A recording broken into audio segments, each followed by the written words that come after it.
तव कथामृतम् तप्त जीवनम्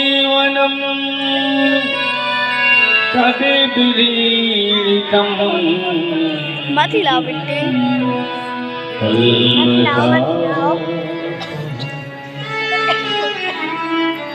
तव कथा मृतम अमृतम, आपकी कथा जो है वो अमृत देने वाली है।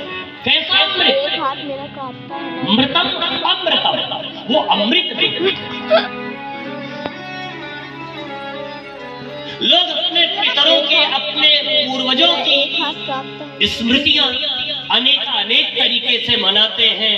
कोई भैया गाजे बाजे से मनाता है, कोई महाराज दीपक जला के मनाता है, कोई ब्राह्मणों को भोज पवा के पाता तो महाराज मनाता है और उसका नाम देते हैं महाराज वार्षिक पुण्य तिथि।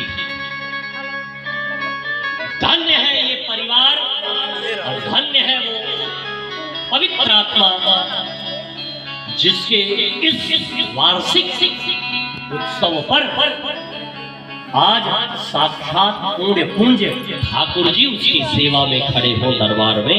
उसके दरवाजे पर ऐसे दिव्य आत्मा को व्यास गादी नमन करती है। वो वंदनीय है,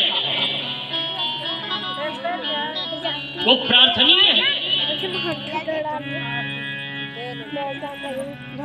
क्योंकि यदि किसी के नाम पर आप किसी को जल पिला दो तो उसके शरीर में 1 दिन रहता है। मैंने पढ़ा है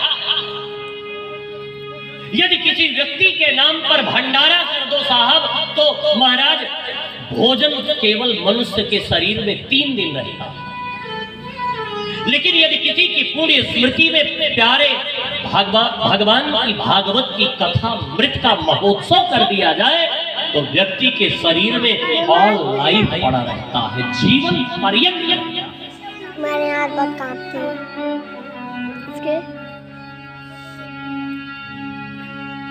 मेरे हाथ बहुत कांपते हैं। धन्य होते हैं वो लोग जिनके रहने पर तो यहाँ उत्सव होता ही होता रहा हो, लेकिन जिनके जाने के बाद उत्सव नहीं साहब महोत्सव मनाया जाता हो। सोचिए वो दिव्य आत्मा कैसी रही।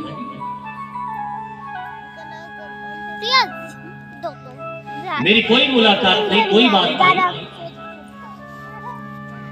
शायद मैं इस तिथि पर कथा और कहीं कर रहा होता अगर हमसे बड़े भैया ने रिक्वेस्ट न किया होता, निवेदन न किया होता। इन्होंने हमसे पहले फोन पर बात की, फोनिंग वार्ता की और उनसे कहा गुरुजी जनवरी में कथा, हमने कहा नहीं कर सकते। और इन्होंने जब पूरी बात मुझसे बताई कि गुरुजी वो तिथि आगे पीछे नहीं की जा सकती क्योंकि किसी के वार्षिक उत्सव पर ये कथा हो रही है, तो मैंने कहा अगर ऐसी दिव्य मनोरथी किस धरा पर है तो भैया मैं बिल्कुल उस महोत्सव को आपके साथ शेयर करूंगा और मैं अपने आने वाली तिथियों में उसको जो इस तिथि पर कथा थी उसको आगे फोन करके इतनी बड़ी पेटी थी, ठीक है, उस देवी के लिए तो उस पेटी के पल्ले को एक मैं खोल के इस पेटी बंद इस भागवतामृत को बहाने के लिए आपके बीच में उपस्थित हूं। चाहता तो मैं आ जाता क्योंकि कल ही हम लोगों ने एक कथा की पूर्णाहुति की और रातों रात भागते भागते आपकी सेवा में आ गए। तुम मेरे को एकदम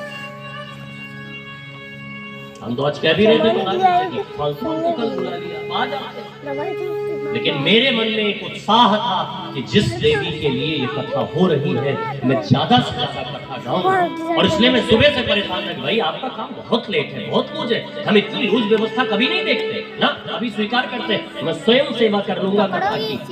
मैंने तो जजमानों को भी बुला करके नहीं मन है आपकी कथा सुनने का, बताइए।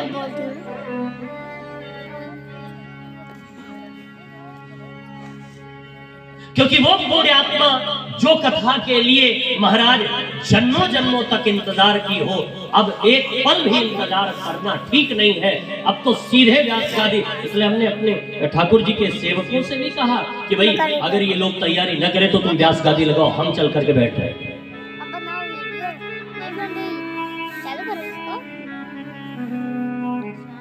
क्योंकि एक सच्चा पुत्र वही कहलाता है जो पुण्णाम नरकम तारयति कि पुत्र, जो अपने पितरों को पुण्णाम के नरक से तारने के लिए अथक प्रयास करके अपनी मेहनत लगन की कमाई को ऐसे दिव्य हिस्सों में लगाए, पुत्र कहलाने का अधिकारी वही है।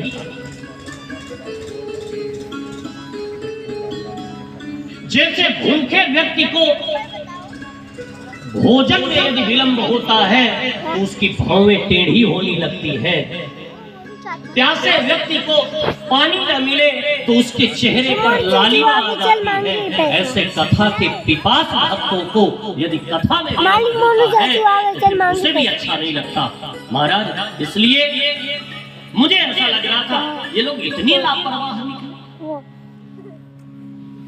जिस आत्मा को कथा के इतने इंतजार के बाद कथा का अवसर मिला है,